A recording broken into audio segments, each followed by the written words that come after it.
Welcome back to the 501st Hangout. Today we're going to be talking about the artistic masterpiece that is Tales of the Jedi. And yes, I did get a new hat. I really enjoyed the series and thought that the Clone Wars animation style that they used was great.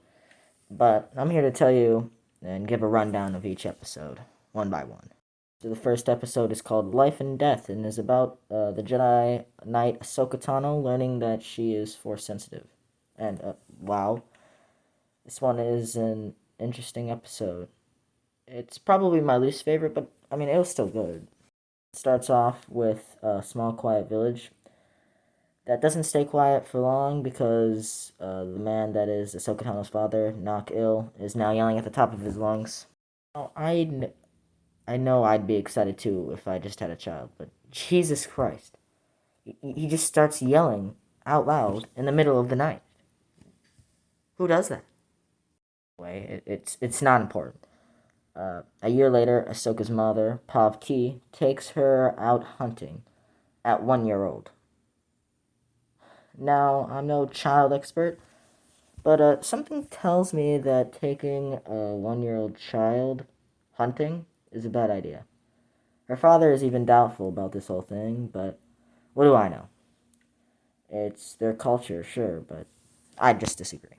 Well, they go to the woods, and the art is amazing. The colors are just so good, and I wish I could live on this planet. They come to a clearing and they see, oh my god. It's the thing that Yoda was riding in the 2003 Clone Wars. It totally is. Look at that. That's a nice callback. So, the Pav-T shoots the Kaibuck and then makes Ahsoka watch her gut the goddamn animal.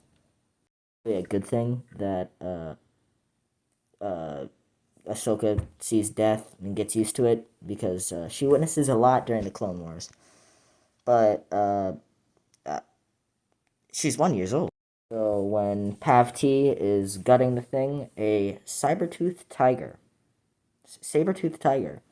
uh, just is stalking them and abducts Ahsoka.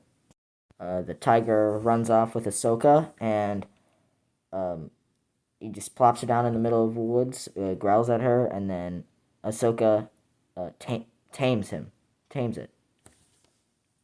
Wow, how? So she rides the tiger back to the village after taming it.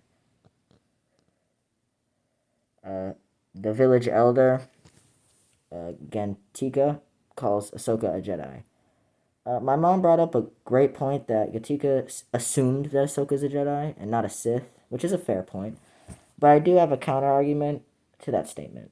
One, the Togruta race, which is Ahsoka's race, have had multiple Jedi in the past, like Shaak Ti.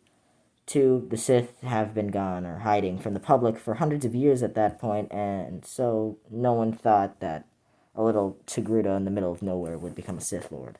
Alright, the second episode. Second episode is called Justice and follows Count Dooku and Qui-Gon Jinn to a very poor planet to have a word with the people.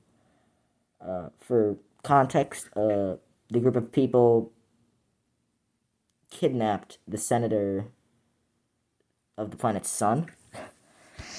I just want to point out the characters.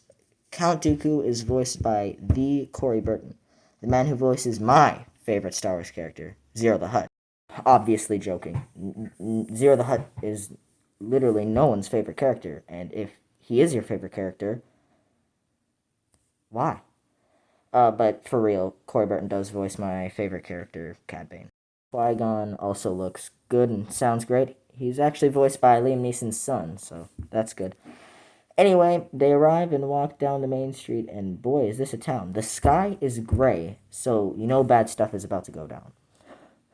A damaged droid just tumbles to the ground as they enter a bar, and Dooku asks where the senator's son is. A citizen asks why they should tell him. Said citizen is voiced by Vanessa Marshall, or in other words, Harrison Dula. You go from Harrison Dula to village peasant. How the mighty have fallen. Dooku reveals he's a Jedi, and she decides to show him where the senator's son is. They arrive at the barn that the son is held captive, and he seems pretty chill. He thinks his father is corrupt and basically just making the rich richer and the poor poorer. Sound familiar? Who's actually pretty cool in this scene and just basically just says, no.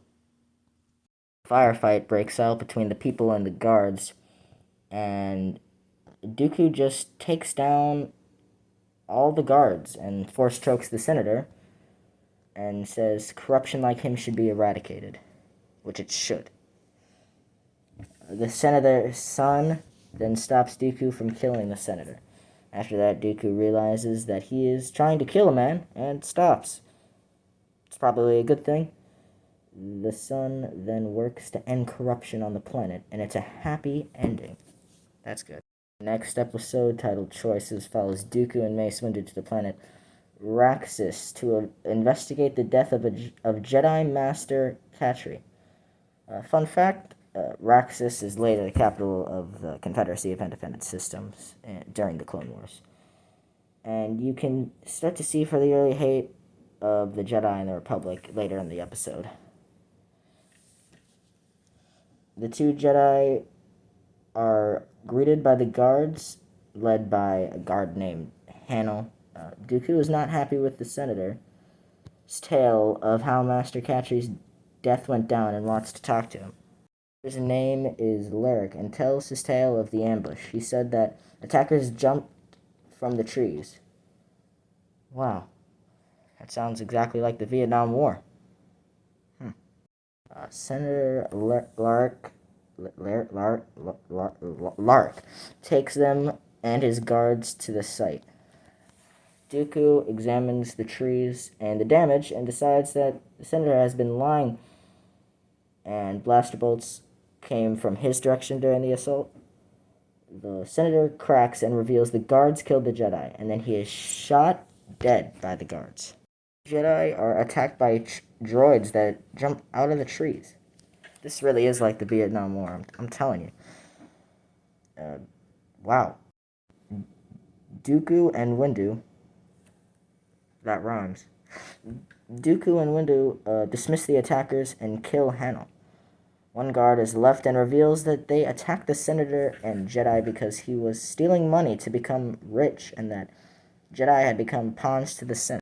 He tells the guard that his ideology is not wrong and is an interesting view, and then leaves. Master Catri's funeral is held, and Mace Windu receives her seat on the High Council. Dooku is not happy, to say the least. The episode is titled Sith Lord and follows Count Dooku through the events of The Phantom Menace. It starts by Count Dooku deleting Kamino from the archives. I nearly lost it when I watched this. This sets up Obi-Wan not finding Kamino in the Attack of the Clones. Dooku uses Sifo Dyas' code to get into the archives. They were very close friends, and Sifo Dyas ordered the clone army because he saw war in a vision, and he was shot down by the pikes above a moon. His downship was later found by Kar Nux-Sin in the book Force Collector. I definitely recommend that book. It's pretty good. Dooku then talks with Qui-Gon Jinn and Yaddle about Qui-Gon facing a Sith Lord on the planet Tatooine. If you remember Phantom Menace, that would be Darth Maul. Qui-Gon is voiced by Liam Neeson in the scene, so it's very epic. Later, and Dooku is, I'll say it, depressed that Qui-Gon is dead. Yaddle tells him that funeral is going to be held on Naboo. Dooku leaves the Jedi Temple to go to a rundown building and meets with Palpatine. Yaddle follows because she's suspicious of him. Dooku is not happy with Palpatine and says he has gone too far by killing Qui-Gon. Palpatine says that he was just attached to him, and Dooku said he wanted Qui-Gon as an ally. Palpatine says he only wanted an ally for himself. Then Yaddle reveals herself. Say that Yaddle is not very smart here and should have stayed hiding, but who am I to judge? Yaddle tries to convince Dooku to stay in the light, but overall the darkness wins him over. He duels her and all that. Eventually, Dooku closes a portcullis-looking door on her. That would suck. But then Dooku slices her. Damn. Next episode, titled Practice Makes Perfect, shows Ahsoka's Jedi practice. In this scene, we get cameos from Obi-Wan, Plo Koon, Yoda, and Kanan Jarrus, and at that point named Caleb Doom. Ahsoka is absolutely destroying the practice droids, but Anakin is not having it. He thinks the tests are too easy, so he sets up a practice with Ahsoka. The test turns out to be using the Force to detect when clone troopers are going to fire next. Their blasters are set to stun, of course. Ahsoka eventually gets downed by Jessie, my favorite clone trooper. She keeps trying but gets worse over time. It then transitions later to the Clone Wars, and she's on a Venator-class Star Destroyer doing the same exercise, detecting when a clone trooper is going to fire his blaster. She's downed by Rex this time, and it transitions to the final episode of the Clone Wars series before Rex fake hands her into Jessie. It's really cool because it implies that the practice she did with the clones saved her from the clones, and it makes me shed a tear. Episode is called Resolve, and it is my second favorite episode behind Practice Makes Perfect. It starts at Padme's funeral, and Bail Organa sees Ahsoka in the crowd. He says she shouldn't be there, and she shouldn't. Bail basically says she can contact him anytime, which will be important in the future. Ahsoka leaves Naboo with Rex. Oh, yeah, Rex is also in this episode, too. So that's good. She has been living on a random planet that reminds me of Mapuzo from the Kenobi series. For who knows how long. She has changed her name to Ashla, which she did in the Ahsoka novel, so, I mean, it's pretty accurate to that in this sense. She works, like, stacking farms hay bales. Her coworker's brother stacks the hay too high, and it falls on one of the coworkers, but Ahsoka, Ashla, uses the Force to save her, and she sees her using the Force. Ahsoka tries to deny that she did use the Force and is not doing a good job denying. So, she obviously still thinks Ahsoka's a Jedi. To sell the hay with said coworker that knows she is a Jedi, and on their way back, they see the village that they live in on fire. Holy crap. Turns out that the brother is a snitch and saw that Ahsoka used the Force and turned her into the Empire. Damn.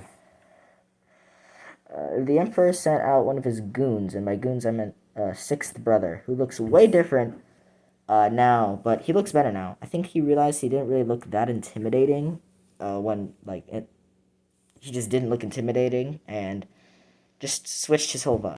Before, after. Before, after. He looks way better. So Ahsoka duels the guy for the next 5 minutes, and that's not really happened. It was more like 3 strikes of a lightsaber, and then Ahsoka grabbed his saber and decapitated him. Sounds like the duel between Maul and Obi-Wan and Rebels, with it being super short, but there is a difference. We had years of build-up for the Maul Obi-Wan fight, over a decade. And that's what made it great and surprising that it was 3 strikes long. But with this duel, it was minutes of build-up and a little bit of a letdown.